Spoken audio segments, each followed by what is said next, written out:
नमस्कार दोस्तों, स्वागत है आपका आपके अपने यूट्यूब चैनल मेरे साथ देश की बात के अंदर। दोस्तों, ये जो अभी पिछले लोकसभा चुनाव के अंदर देखा गया था कि कुछ एक समुदाय ने एक नारा लगाया था कि वोट जिहाद। वोट जिहाद को टक्कर देने के लिए या उसका सामना करने के लिए बाकी समाज को क्या करना है, ये आज सोचने की आवश्यकता है। क्यों मैं ऐसा कह रहा हूँ? क्योंकि ये लोग दिन पर दिन अपनी जनसंख्या को बढ़ाते जा रहे हैं और ये अगर जनसंख्या ज़्यादा होगी तो उनका वोट प्रतिशत भी ज़्यादा होगा और उनके लिए उतनी सीटें भी ज़्यादा होंगी। क्या आपको लगता है कि अभी सोचने का वक्त नहीं आ गया है कि वेटेज बेस्ड वोट सिस्टम की आज हमको जरूरत है? आज नहीं तो कल इस सिस्टम की हमारे देश को आवश्यकता पड़ने वाली है। अब वेटेज बेस्ड वोट जो है ये क्या चीज है?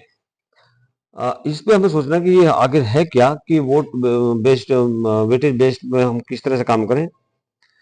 ये मान के चलो कि एक परिवार में 12 लोग हैं, कोई भी डायरेक्ट इनकम टैक्स नहीं देता, एजुकेशन में भी कोई ग्रेजुएट नहीं है, सबको पढ़ा है। सरकारी जितनी भी सुविधाएं हैं, सारी सरकारी सुविधाओं को वो पूरा का पूरा फायदा उठाते हैं या सब्सिडी का पूरा पूरा वो लोग फायदा उठाते हैं, सब्सिडी भी वो पूरी लेते हैं।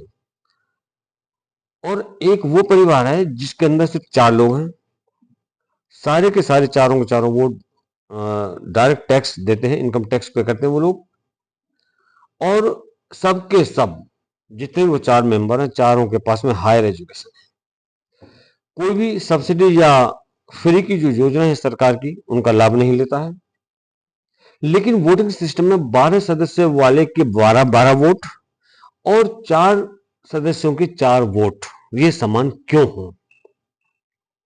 जो व्यक्ति टैक्स पे कर रहा है बराबर, उसके वोटों में, और जो नहीं कर रहा है, जो टैक्स भी पे नहीं कर रहा है और सारी सुविधाओं का फायदा उठा रहा है, इनके वोटिंग सिस्टम में समानता क्यों? मेरा सवाल ये है।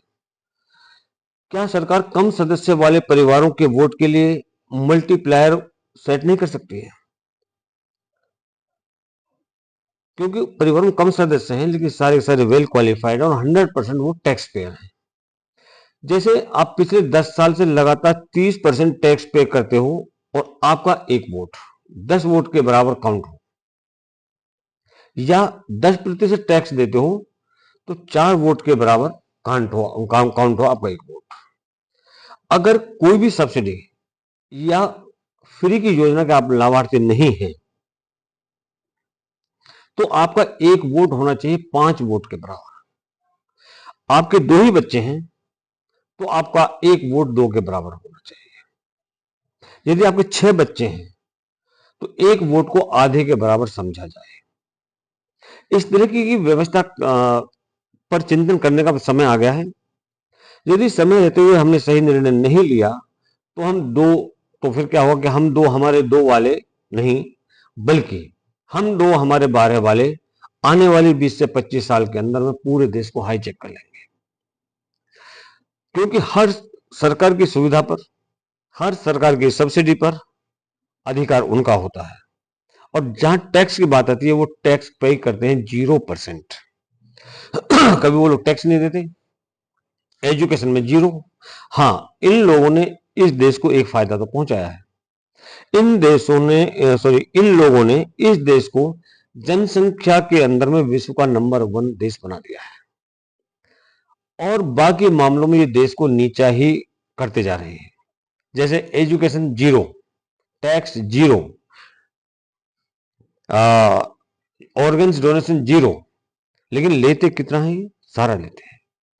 जहां भी आप अस्पतालों में चले जाओ वहां पर जो और ह्यूमन ऑर्गन्स को लेने की बात आती है, ट्रांसप्लांट की बात आती है, उसमें जो वेटिंग लिस्ट होती है सबसे ज्यादा इसी समुदाय के लोग हैं वहां पर। लेकिन डोनेशन की जहां बात आती है, जहां डोनेट करने की बात आती है, तो वो चीज इनके मजहब के खिलाफ होती है कि डोनेट नहीं करना चाहिए। लेकिन अगर डोनेट नहीं करना चाहिए तो आप डोनेशन को ले किस बेस पर रहे हो? इसलिए आवश्यकता है कि इस सिस्टम के ऊपर में अब विचार किया जाए कि हम किस तरह से अपने वोटिंग सिस्टम को करें। वेटेज बेस्ड वोटिंग अब होनी जरूरी है देश के अंदर में। अगर ये नहीं हुई तो वो वक्त दूर नहीं जब ये अपनी जनसंख्या के आधार पर इस देश को पूरे को हाईजैक कर लेंगे और कहीं ना कहीं इनका फिर अपना राज हो जाएगा, शासन होगा इनके इस देश के ऊपर। और जब इनके ऊपर में शासन होगा, तब आज जो टैक्स पेयर जो हम टैक्स पे कर रहे हैं, आने वाले वक्त में जब इनका राज होगा तो ये टैक्स की सीमा को लांघ जाएंगे, उससे कहीं ज्यादा जो आज हम टैक्स पे करें कहीं ज्यादा लेंगे। और उसमें एक टैक्स और ये ऐड कर दिया जाएगा, और वो टैक्स होगा जजिया का, जो कि हम पहले भी देते थे। सोचना आपको है, फैसला आपका होगा। धन्यवाद। जय भारत, जय श्री राम।